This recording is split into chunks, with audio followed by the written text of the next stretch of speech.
नमस्ते दोस्तों, एक नई फिल्म एक्सप्लेनेशन वीडियो में स्वागत है। 90% लोग मेरा वीडियो देख रहे हैं लेकिन सब्सक्राइब नहीं कर रहे हैं। आपका एक क्लिक मेरे लिए और अधिक वीडियो बनाने की प्रेरणा है। और ये एक दीवार फिल्म है। युद्ध के मैदान में इराक का सबसे बेहतरीन स्नाइपर और एक अमेरिकी सैनिक आमने सामने आ जाते हैं। इस बेरहम लड़ाई में कौन जीतेगा, ये अब हम जानेंगे। स्पेशल फोर्स के सैनिकों को एक जाल में फंसाया गया था और अपराधी को ढूंढने के लिए उन्हें यहां भेजा गया था। मामला यह था कि पत्थर की खदान में काम कर रहे इंजीनियरों पर हमला हुआ था और वे सभी मारे गए थे। मदद के लिए 2 सुरक्षा अधिकारी भेजे गए, लेकिन वे भी ज्यादा आगे नहीं बढ़ पाए। मैथ्यूज एक स्नाइपर था और आइजैक्स एक गनमैन। वे यहां आए काफी समय हो चुका था, लेकिन उन्हें कोई नहीं मिला और वे सोच रहे थे कि यह सब किसने किया होगा। मैथ्यूज के अनुसार यह किसी पेशेवर का काम था। उसने यकीन से कहा कि 8 लोगों को 30 सेकंड में मारकर यहां से निकल गया, यानी उसका काम खत्म हो चुका था। लेकिन आइजैक्स को लगा कि स्नाइपर अब भी पास ही कहीं छिपा हुआ है। मैथ्यूज पाइप्स की तरफ इलाके का जायजा लेने बढ़ता है और आइजैक्स को कहता है कि वह आधी गिरी हुई दीवार पर नजर रखे, क्योंकि दुश्मन स्नाइपर वहीं कहीं छिपा हो सकता था। किंग के आदमी ने अपने मरे हुए दोस्त जिनकी दूरबीन का इस्तेमाल किया। मैथ्यूज ने कहा कि यह अच्छा संकेत नहीं है जिनकी दूरबीन बेकार थी, लेकिन आइजैक्स को अपने मरे हुए दोस्त की याद दिलाती थी। जब मैथ्यूज लाशों के पास पहुंचा तो उसे यकीन हो गया कि दुश्मन स्नाइपर एक उच्च स्तरीय पेशेवर है। यह सुनकर आइजैक्स को शक हुआ और वह चिल्लाकर मैथ्यूज को वहां से हटने को कहता है, लेकिन तब तक बहुत देर हो चुकी थी। दुश्मन स्नाइपर उसे घायल कर देता है। आइजैक्स मदद के लिए दौड़ता है, लेकिन वह भी दुश्मन स्नाइपर का निशाना बन जाता है। 3 जगह पर निशाना साधा गया हेलमेट, पानी की बोतल और घुटना। आइजैक्स पास की दीवार के पीछे छिप जाता है। मैथ्यूज बुरी तरह घायल हो गया था। वह हिल नहीं पा रहा था। उसकी टांग पर पट्टी बांधने के बाद आइजैक्स मदद के लिए रेडियो करता है, लेकिन रेडियो काम नहीं करता। मैथ्यूज, जो अभी भी जिंदा था, दुश्मन को मारना चाहता है। वह आइजैक्स से स्नाइपर की जगह पूछता है। आइजैक्स अभी तक सटीक स्थान तय नहीं कर पाता और अपने दोस्त से हिलने को मना करता है। वह दीवार में एक छेद बनाता है ताकि दुश्मन की जगह देख सके और वहां एक ऑप्टिकल दूरबीन लगाता है। मैथ्यूज अब जवाब नहीं देता।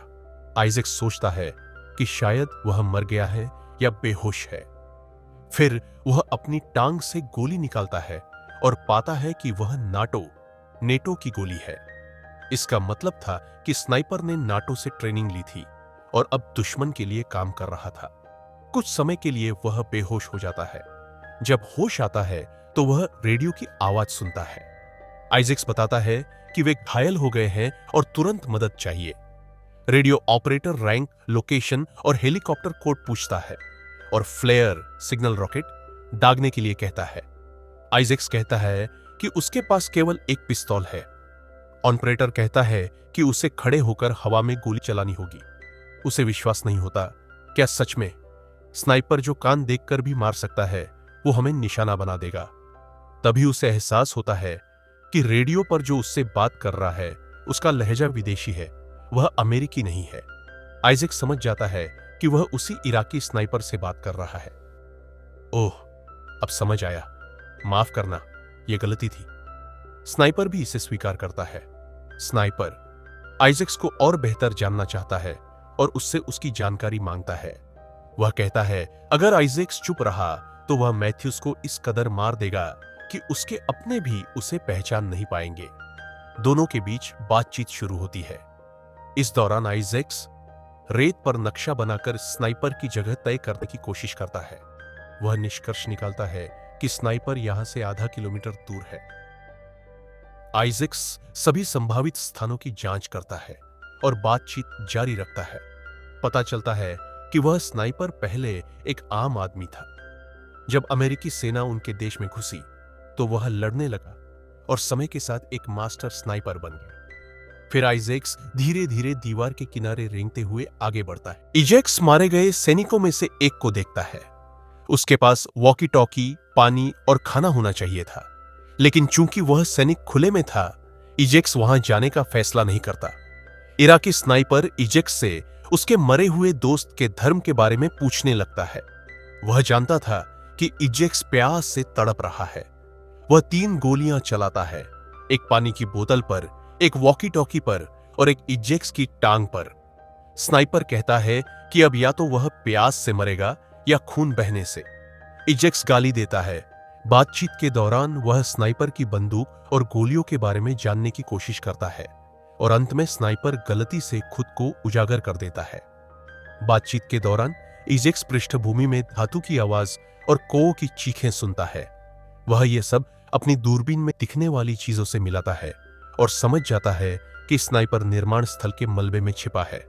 वहां से पूरा इलाका उसकी हथेली की तरह दिखता था।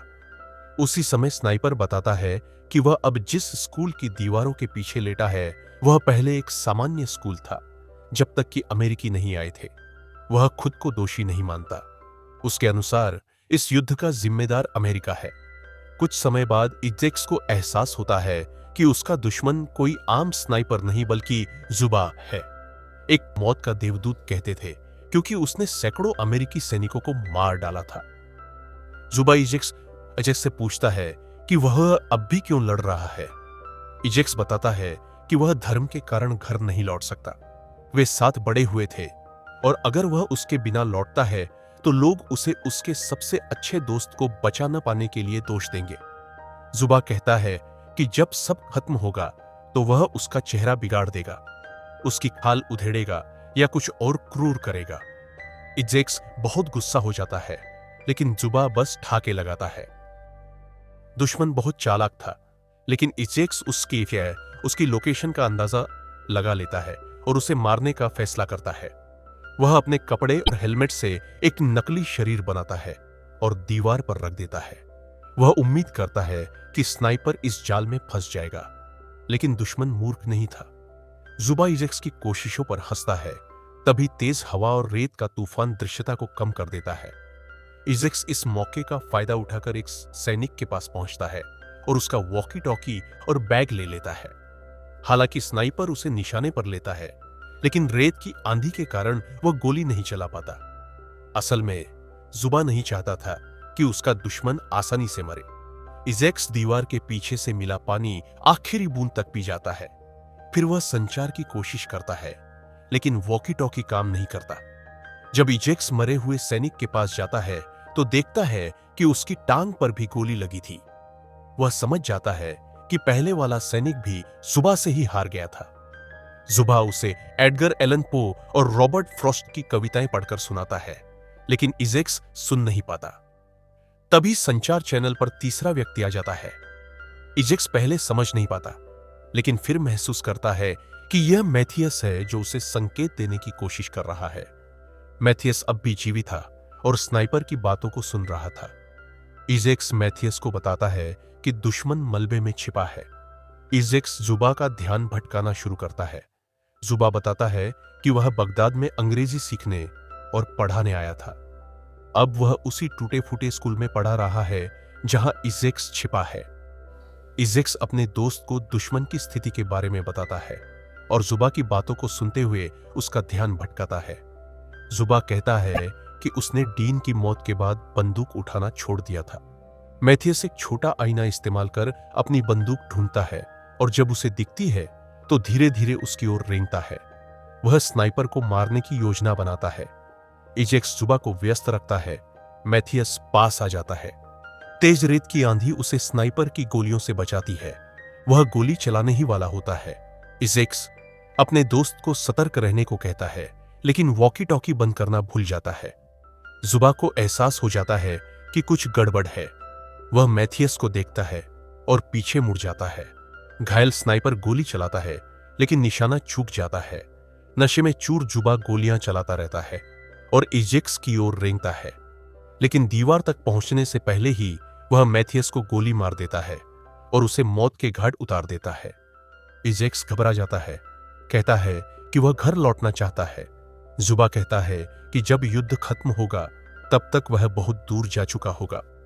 फिर इजेक्स की आंखों में आंसू आ जाते हैं और वह स्वीकार करता है कि उसने डीन को गलती से मार दिया था। जब संचार टूट जाता है तो इजेक्स वॉकी टॉकी स्टेशन की ओर रेंगता है।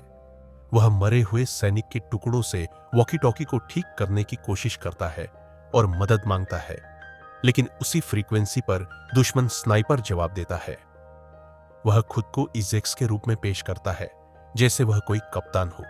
कहता है कि सब ठीक है, स्नाइपर मर गया है और हेलीकॉप्टर भेज सकते हैं। इजेक्स समझ जाता है कि दुश्मन का यह एक प्लान था। लाइनमैन गार्ड्स को बुलाते हैं। गार्ड्स स्नाइपर को और स्नाइपर बचाव हेलीकॉप्टर को। जुबा इसी तरीके से दुश्मनों को एक एक कर मारता रहा। उसने फिर वही किया और एक और सैनिक दल को जाल में फंसा लिया। इजेक्स हताश हो जाता है, खून बहने से बेहोश हो जाता है और जब कौवे उसे नोचने लगते हैं तो उसे होश आता है। आसमान में हेलीकॉप्टर की आवाज सुनाई देती है। इजेक्स समझता है कि जुबा को जरूर रोकना होगा। वह स्नाइपर को गोली चलाने पर मजबूर करने की योजना बनाता है ताकि उसकी लोकेशन का पता चल सके। घायल सैनिक मैथियस की बंदूक लेता है, फिर चिल्लाता है कि उसे मौत से डर नहीं लगता। दीवार को गिरा देता है। वह एक कूड़ेदान को निशाना बनाता है और फिर उस पर गोलीबारी होती है। गोलियां निशाने पर नहीं लगती। इजेक्स भी जवाबी गोली चलाता है। दुश्मन शांत हो जाता है। फिर एक आदमी उठता है और हेलीकॉप्टर की ओर बढ़ता है। उसमें बैठता है और उड़ते ही उसे प्राथमिक चिकित्सा मिलती है, लेकिन फिर गोलियों की आवाज आती है। इजेक्स समझता है कि स्नाइपर अब भी जिंदा है और हेलीकॉप्टर को देख रहा है। वह दूसरों को समझाने की कोशिश करता है, लेकिन बहुत देर हो चुकी होती है। जुबा हेलीकॉप्टरों को एक एक कर गिरा देता है। दोस्तों, देखने के लिए धन्यवाद। फिल्म को कमेंट्स में जरूर रिव्यू करें। लाइक, कमेंट और मेरे चैनल को सब्सक्राइब करना ना भूलें।